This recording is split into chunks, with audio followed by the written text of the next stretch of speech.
Mike Norvell barely got off the podium, had to hit the recruiting trail and try to salvage a really good recruiting class that Willie Taggart started to build there at Florida State. We got James Coleman on the line from Fifth Quarter College Football to help us break it down on National Signing Day, number 4 in the ACC, number 21 in the nation, according to 247 Sports. James, how you doing tonight? Doing good. Just signing day is always one of the best days of the year. In particular, now we get to do it twice with early signing period. Makes things a little bit more stressful, but it's also, again, you see young men commit to changing their lives for the next 3 to 4 years unless they hit the transfer.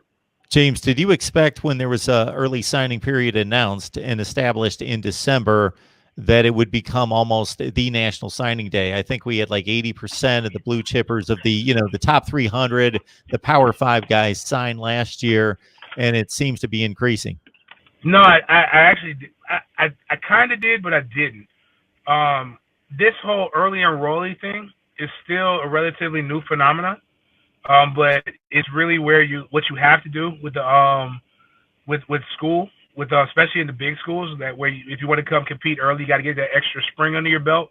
Learn how to go to class, learn how to be a Division I athlete, basically a semi-pro. And I think that's really what's pushing it. And coaches having more control. They know once they get you to sign that dotted line, they know you're stuck into that. Whether that coach gets fired, on Friday, which could happen. A lot of position coaches and a lot of jobs will be shifted here in the next couple of days. I like it because it also locks into college to a kid to where they can't go and develop a relationship with another 5-star if you're a 3-star and try to flip and then you get bumped out of the class. But at the same time, I think it gives less power to the student athlete.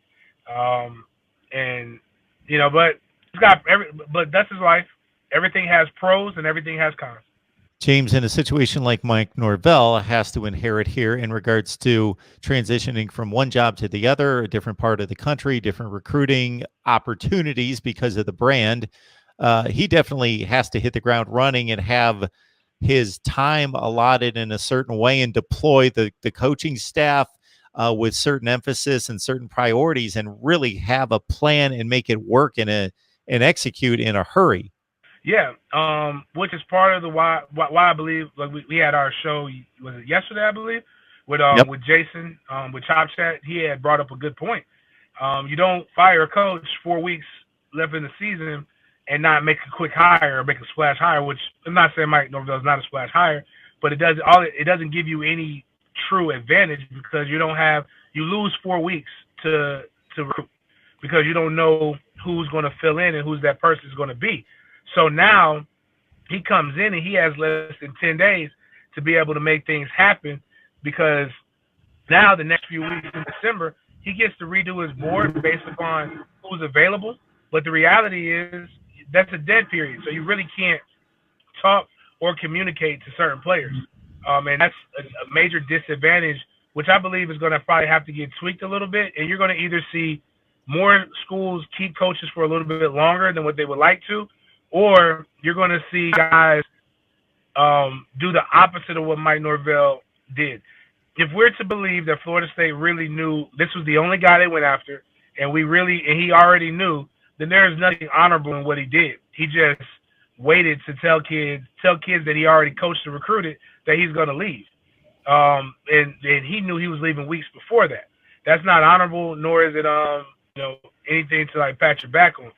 But you will see guys like Mike Norvell of the future, if they get that offer, let's say the first week in November, they're going to have to make a choice of if they're going to leave their program then and come on board to the new school so that they can go establish their board and spend that time recruiting.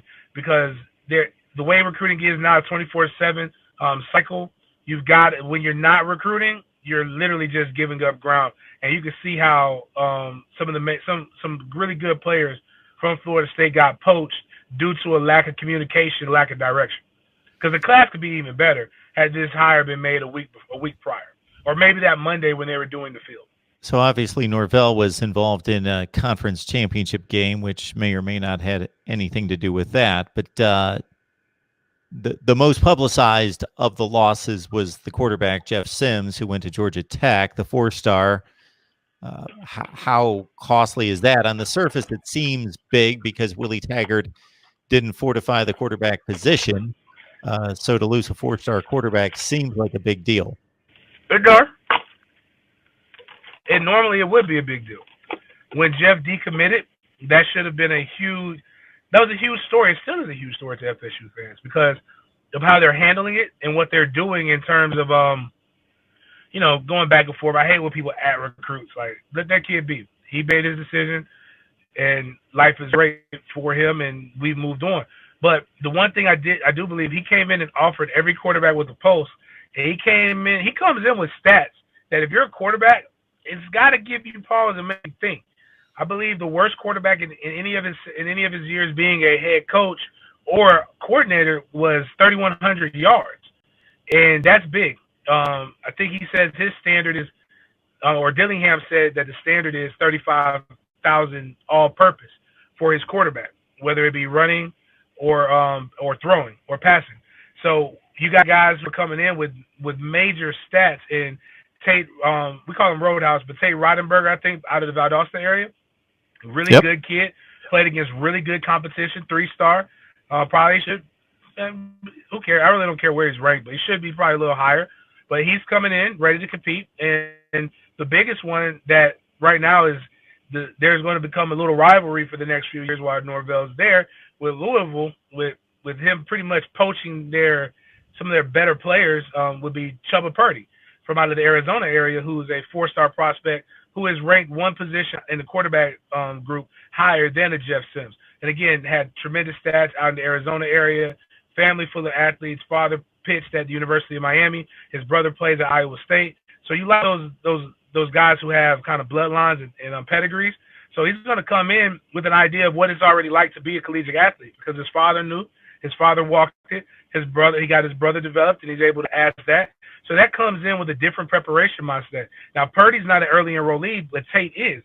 So what happens when that Tate kid, who's a 3-star, comes in, gets a spring under his belt, he pretty much becomes a 4-star when it comes to the fall because he's already college ready because he has the college reps. Whereas Purdy will come in, I'm sure he's going to be working out and doing whatever he needs to do, but he won't get here until May. So regardless of the rankings and the stars and all of that, which obviously they mean something, but you've got a different eye for this. So based on what you've seen on tape, based on the people that you trust in their scouting reports, who are the guys that you like in this class? I like Tate. More than I like Purdy right now. Could be a Southeast bias because of him being in South Georgia. And I know the brand of football that they play. I believe the best states to come out of for football is Florida number 1, Georgia number 2, Texas 3, California 4. I'm sure that's going to get some guys a little riled up in your chat when they hear that. But men lie, women lie. Numbers traditionally don't. And Florida has like the last 6 years has had a 1 to 100 FBS ratio for everybody who's qualified to play football. So I mean, you call it what it is. Now, when I look at this class, you have guys like DeMaurian Tate, one of the top DBs in the nation. Florida State has plenty of young, talented DB. This is a guy who's the young man McKnight from out of Dunbar High School in Florida. Really hard-hitting safety. Probably going to end up being a linebacker. He's already at 200 pounds. Very fast. You got the wide receiver class that Ron Dugans was able to bring in is probably one of the better receiving classes in college football. With a young man, Brian Robinson from out of Palm Beach Lakes, same school that Akeem Dent came from. Very good. All the wide receivers are tall, long, and fast. You've got, man, I can't think of his name. The wide receiver out of Louisiana, the track star.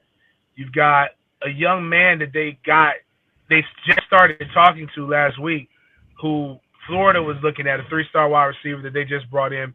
But if I had to look at it, I would say Tate, Robinson, McKnight, Rodenberger, or Roadhouse as we love to call him, and Stephen and Dix from out of the Orlando area. Those would be the prospects. Who's a linebacker? Those would be the prospects that I believe have the most immediate impact right away because they're in positions of needs.